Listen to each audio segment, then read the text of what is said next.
Samantala, nakatakda umanong kausapin ni dating Pangulong Fidel V. Ramos si Pangulong Rodrigo Duterte kaugnay ito sa alok na gawin siyang special envoy sa pakikipag-usap sa China kaugnay ng usapin sa West Philippine Sea.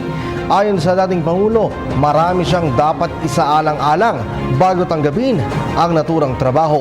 Muli narito si Joy Gumatay para sa detalye via phone patch. Lubos na nalabot ang dating Presidente Fidel Ramos sa balitang nais siyang italaga ni Pangulong Duterte bilang envoy ng Pilipinas sa China tungo sa pagre-resolba ng di matapos-tapos na usapin sa West Philippine Sea.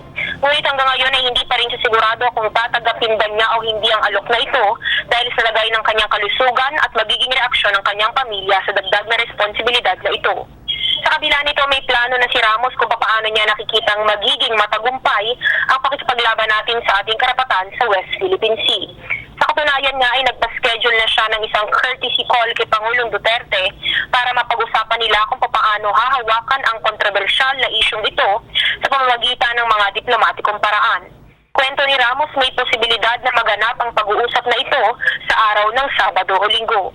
Ibinahagi rin ng dating presidente na handa niyang isantabi ang pabor na desisyong inilabas ng Pandaigdigang Korte patungkol sa reklamong inihain natin laban sa 9-dash line ng China kung ito ang daan upang mapahintulutan muli ang mga Pilipinong mangingisda na makapaghanap buhay sa Scarborough Shoal.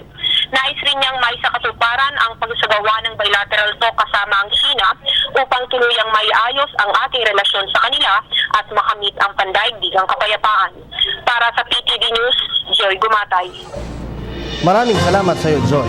Hi, ako si Ria Fernandez. Mag-subscribe na sa PTV YouTube channel. I-click lang ang subscribe button.